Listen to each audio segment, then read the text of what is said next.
बिस्मिल्लाहिर्रहमानिर्रहीम। अस्सलामुअलैकुम स्टूडेंट्स, कैसे हैं आप लोग। तो हम लोगों ने स्टार्ट की हुई है क्लास फर्स्ट ईयर और उसके हम पहले चैप्टर पे हैं जो कि है बायोडाइवर्सिटी एंड क्लासिफिकेशन।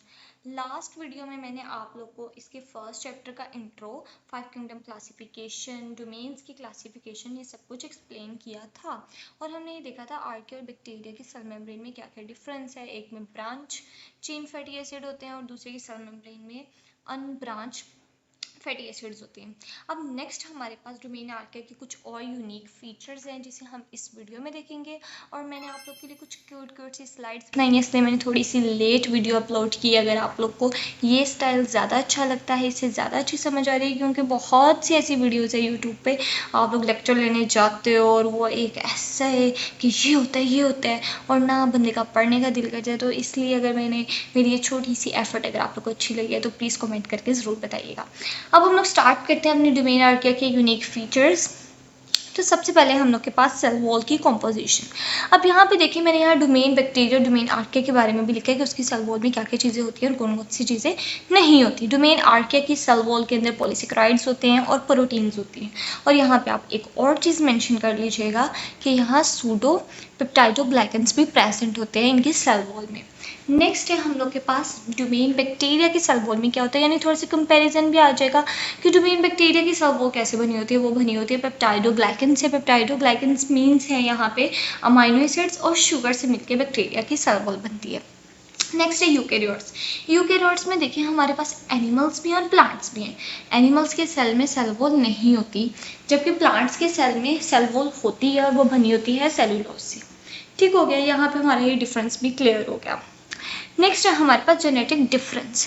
अब जो जेनेटिक डिफरेंस है वो यहाँ पे देखें कि ये शेयर करता है जेनेटिक सीक्वेंस यानी न्यूक्लियोइड्स की जो अरेंजमेंट है, और रेगुलेटरी फीचर्स का मतलब होता है इनहिबिट करना किसी चीज़ को या किसी चीज़ को एक्टिवेट करना। तो वो इसके पास ये सेम टू सेम यूकेरियोट्स जैसी होती है इसकी जेनेटिक मटेरियल वगैरह।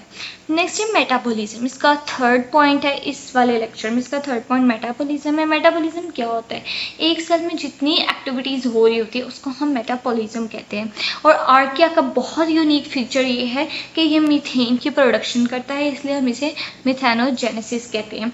और जबकि बैक्टीरिया फोटोसिंथेसिस करते हैं, नाइट्रोजन फिक्सेशन करते हैं। As we know some of the bacteria are present in the roots of the plants, और वहाँ पे वो इसके अंदर नाइट्रोजन फिक्सेशन में हेल्प कर रहे होते हैं। और लास्ट इसका है बैक्टीरिया का कि इसमें फर्मेंटेशन होती है। और यूकेरियोट्स में सेलुलर रिस्पायरेशन और फोटोसिंथेसिस होती है, और सेलुलर रिस्पायरेशन बैक्टीरियाज में नहीं होती, यानी प्रोकैरियोट्स में सेलुलर रिस्पायरेशन नहीं होती।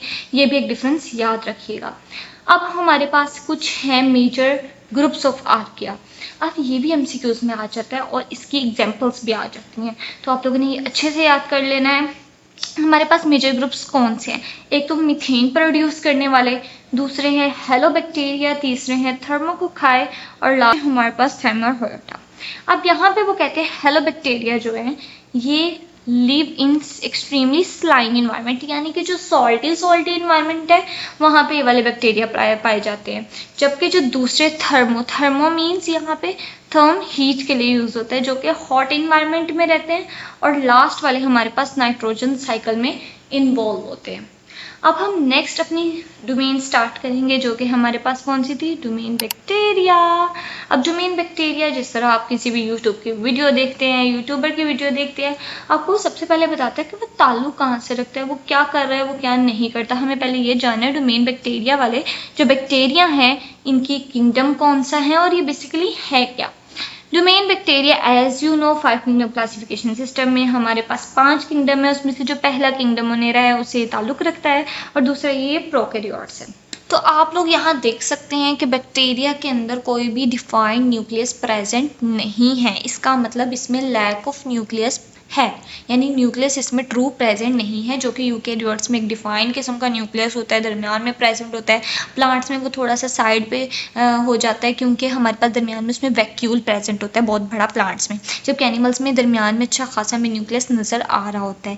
बैक्टीरियाज में ये प्रेजेंट नहीं होता। That is also difference between prokaryotes and eukaryotes. अब इसके सेल स्ट्रक्चर में दूसरा डिफरेंस ये है कि मेम्ब्रेन बॉन्डेड ऑर्गेनेलिस। अब मेम्ब्रेन बॉन्डेड ऑर्गेनेलिस हमारे पास कौन कौन सी प्रेजेंट है, इसमें प्रेजेंट नहीं होती, बल्कि यूकेरियोट्स में कौन कौन सी प्रेजेंट होती है वो है माइटोकॉन्ड्रिया, क्लोरोप्लास्ट। अब जो माइटोकॉन्ड्रिया क्लोरोप्लास्ट है, mitochondria power house of the cell, सबसे इंपॉर्टेंट चीज साइंस में आते साथ पहले यही कहते हैं power house of the cell mitochondria. Eukaryotes में यहाँ आप ये देख रहे हैं डायग्राम में वो प्रेजेंट नहीं है हमारे पास, जबकि वो यूकेरियोट्स में प्रेजेंट होती है मेम्ब्रेन बॉन्डेड ऑर्गेनेलिस। नेक्स्ट हमारे पास मेजर डिफरेंस ये है कि जो जेनेटिक मटेरियल है ये सिंगल सेलुलर और क्रोमोसोम्स हैं और it contain DNA, it only contain DNA, यानी कि इसमें एक सिंगल ही हमारे पास क्रोमोसोम है ये पूरा, ठीक है। इसके अंदर ये कोई भी न्यूक्लियस नहीं है और ये पूरे ऐसे ही साइटोप्लाज्म में पड़ा होता है। ये आ गया इसका दूसरा फीचर। अब तीसरा ये है सेल वॉल की कंपोजिशन। पिछली स्लाइड में मैंने आपको बताया था इसकी सेल वॉल पेप्टाइडोग्लाइकन से बनी होती है। पेप्टाइडोग्लाइकन हमारे पास क्या है, sugar plus amino acids. Next हम इसके फीचर्स कुछ देख लेते हैं। ये आ गई डोमेन बैक्टीरिया के बाकी फीचर्स। अब यहाँ पे है नेक्स्ट है प्लाज्मिड। अब प्लाज्मिड क्या है, small circular DNA that can be transfer between the bacteria to produce genetic diversity, यानी प्लाज्मिड एक बैक्टीरिया से दूसरे बैक्टीरिया में जा रहा है और हमारे पास जेनेटिक डाइवर्सिटी यानी जेनेटिक मटीरियल थोड़ा सा शिफ्ट हो जाता है, चेंज हो जाता है। अब ये क्या करते हैं, जो प्लाज्मिड है और जो डीएनए, जो उसका क्रोमोसोमल डीएनए है बैक्टीरिया के, दोनों अलग अलग चीज़ें हैं। यहाँ पे आप लोग देख सकते हैं डायग्राम मैंने इसलिए लगा दी थी यहाँ पे कि ये बैक्टीरिया का डीएनए क्रोमोसोमल डीएनए है जिसके इर्द गिर्द कोई भी बाउंड्री नहीं है, और ये प्लाज्मिड है जो सर्कुलर शेप में है और ये डीएनए, ये भी डीएनए होता है। अब ये न्यूक्लियस नहीं है, ये बात याद रखनी है, और प्लाज्मिड का मेन फंक्शन जेनेटिक डाइवर्सिटी लेके आना। Diversity means variety, first lecture में भी मैंने आप लोगों को बताया था। नेक्स्ट है हमारे पास न्यूट्रिशनल मोड ऑफ बैक्टीरिया। दो किस्म के न्यूट्रिशनल मोड होते हैं इसमें, एक होते हैं ऑटोट्रॉफ्स, एक होते हैं हेटरोट्रॉफ्स। ऑटो मीन्स ऑटोमेटिकली काम खुद ही कर देना, यानी कि फोटोसिंथेसिस के थ्रू खुद ही हमने अपनी खुराक बना ली। दूसरे हैं हेटरोट्रॉफ्स, यानी किसी और चीज़ पे हमने डिपेंडेंट रह के करना, जिस तरह डिकम्पोजर्स होते हैं, डेड बॉडीज़ के ऊपर पड़े होते हैं और वो डिकम्पोज कर रहे होते हैं उस चीज़ को, यानी उसी में से अपनी खुराक ले रहे होते हैं, खुद नहीं बना रहे, खा रहे हैं, यानी किसी और चीज़ पे डिपेंड कर रहे हैं, ठीक है। ये आगे दो मोड्स ऑफ इसके न्यूट्रिशन। नेक्स्ट है रिप्रोडक्शन। अब ये हमारे पास रिप्रोडक्शन क्या करती है, रिप्रोडक्शन क्या है कि अपनी जनरेशन को आगे बढ़ाना, और बैक्टीरिया बहुत जल्दी से स्प्रेड हो जाते हैं हर जगह पे, हमारी हर एक चीज़ के ऊपर बैक्टीरिया प्रेजेंट होते हैं। अब ये जो रिप्रोड्यूस करते हैं किस तरह करते हैं, एसेक्सुअली रिप्रोड्यूस करते हैं। और बाइनरी फिजन है क्या, a simple and rapid form of asexual reproduction used by prokaryotes and some single celled eukaryotes. Eukaryotes में भी कुछ ना कुछ करते हैं। अब फिजन होता क्या है, यानी एक सेल से दो बनना, दो से चार, चार से आठ, यानी अपनी सेल्स को डिवाइड करते जाना, ये बाइनरी फिजन ये है। और इसमें माइटोसिस और मियोसिस नहीं होती एज यूजुअल, क्योंकि प्रोकैरियोट्स हैं और इसके अंदर हमारे पास एसेक्सुअली ही ये रिप्रोड्यूस करते हैं। नेक्स्ट है एक अदर फीचर जो है flagella, presence of flagella in bacteria. ये हर एक बैक्टीरिया में प्रेजेंट नहीं है, कुछ बैक्टीरिया में प्रेजेंट है, कुछ में नहीं है। फ्लैजेला है क्या, ये विप लाइक स्ट्रक्चर होता है जो मूवमेंट के लिए बैक्टीरिया यूज़ करता है, यानी मूव, अगर इसने फॉरवर्ड मूव करना है तो ये थोड़े से फ्लैजेला को अपने बैक साइड पे फेंक देता है, जिसकी वजह से वो आगे मूव कर जाता है, और ये हर एक में प्रेजेंट नहीं होता। यहाँ आप लोग देख सकते हैं ये फ्लैजेला है। अब नेक्स्ट हम लोग आ जाते हैं इसके नेक्स्ट फीचर पे, वो है मॉर्फोलॉजी। मॉर्फोलॉजी क्या होती है, यानी एक सेल दिखता कैसे। हमने आर्किया में भी देखा था, रेक्टेंगुलर है, सर्कुलर है। यहाँ पे इसकी चार मेजर मॉर्फोलॉजी लिखी हुई है। पहली है कोकाई, यानी गोल शेप्ड के बैक्टीरिया। दूसरी है बेसिलाई, बेसिलस यानी जो हमारे पास रॉड शेप के बैक्टीरिया होते हैं, जिस तरह इस डायग्राम में आपको शो हो रहे हैं। थर्ड है स्पाइरल और फोर्थ है विब्रस। ये भी यहाँ पे मैंने इसकी एग्जांपल्स अटैच की हुई हैं। अब इसी फीचर से मिलता जुलता है इसका नेक्स्ट है अरेंजमेंट, यानी कि इन शेप्स की अरेंजमेंट अगर हम चेंज कर दें तो इनका नाम थोड़ा सा हम डिफरेंट वे में ले लेते हैं। लाइक कि अगर पेयर की फॉर्म में है तो हम उसे कहेंगे डिप्लोकोकाई। अब पेयर की फॉर्म में अगर बैसिला है तो हम कहेंगे डिप्लोबैसिलाई। चेन की फॉर्म में है तो चेन के लिए, अब चेन के लिए मैं जब अपना याद करती थी तब मैं इस तरह याद किया था इसे, कि इसे कहते हैं स्टेप्टो को, मतलब स्टेप यूज़ होता है इसमें, यानी स्टेप्स करते जाओ तो चेन बनती जाती है। तो इसी तरह स्टेप्टोकोकाई हम कहेंगे अगर कोकाई आपस में है, और अगर स्टेप्टोबैसिलाई है यानी बेसिलस आपस में एक चेन की फॉर्म में अटैच होना है। और थर्ड है क्लस्टर की फॉर्म में यानी स्टेफाइलोकोकस, इसे स्टेफाइलो कहते हैं। और अगर कोकस वाले प्रेजेंट यानी कोकाई आपस में क्लस्टर की फॉर्म में ग्रेप लाइक अरेंजमेंट है तो उसे हम स्टेफाइलोकोकस कहते हैं। नेक्स्ट हमारे पास फीचर है पिलाई एंड फिब्री। ये हेयर लाइक स्ट्रक्चर होता है, ये इन्वॉल्व होता है अटैचमेंट में और एक्सचेंज ऑफ जीनोम में।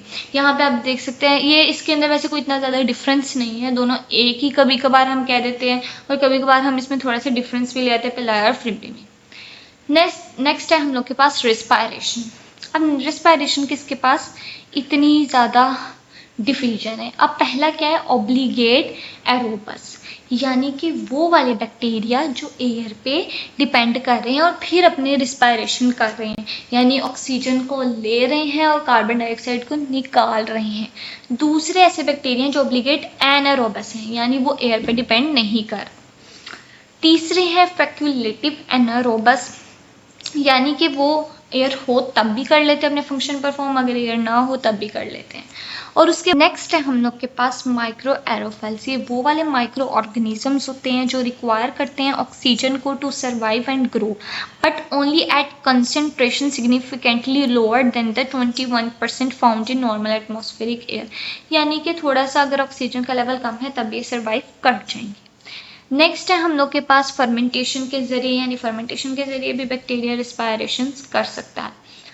नेक्स्ट है हम लोग के पास इसका एक्सट्रीमोफाइल्स, यानी कि कौन कौन सी ऐसी एक्सट्रीम कंडीशन है जिसमें बैक्टीरिया प्रेजेंट रह सकता है। एक है थर्मोफाइल्स यानी हाई टेम्परेचर पे रह सकता है, हेलोफाइल्स यानी कि सॉल्टी इन्वायरमेंट में भी रह सकता है, और लास्ट है हम लोग के पास एसिडोफाइल्स यानी एसिडिक अगर इन्वायरमेंट है, यानी कि अगर हम ले लें किसी फील्ड की एग्जाम्पल ले लें कि वहाँ पे ज़मीन के अंदर थोड़े एसिड ज़्यादा हैं, एसिडिक मेटल ज़्यादा हैं, चीज़ें ज़्यादा हैं एसिडिक, तो वहाँ पे भी बैक्टीरिया ग्रो कर जाते हैं।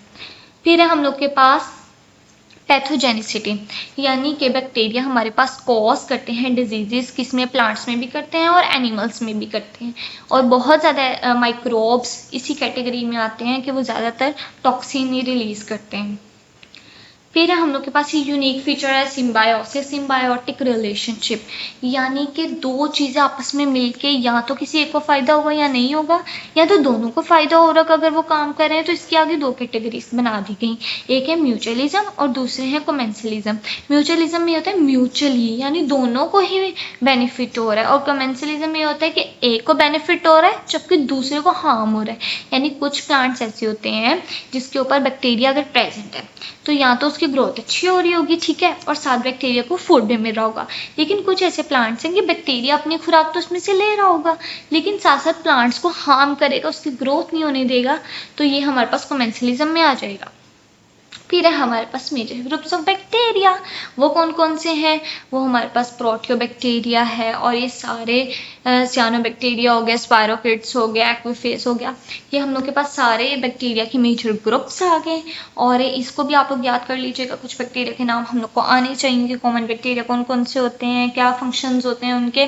अब हमारी यहाँ पे जो है डोमेन बैक्टीरिया वो हमारी कंप्लीट हो गई है, और नेक्स्ट वीडियो में मैं आप लोग को डोमेन यूकेरियोट्स हम स्टार्ट कर देंगे, ठीक है। यूकेरियोट्स का पूरा उसमें हमारे एनिमल्स भी हैं, प्लांट्स भी है, बहुत ज़्यादा कुछ है।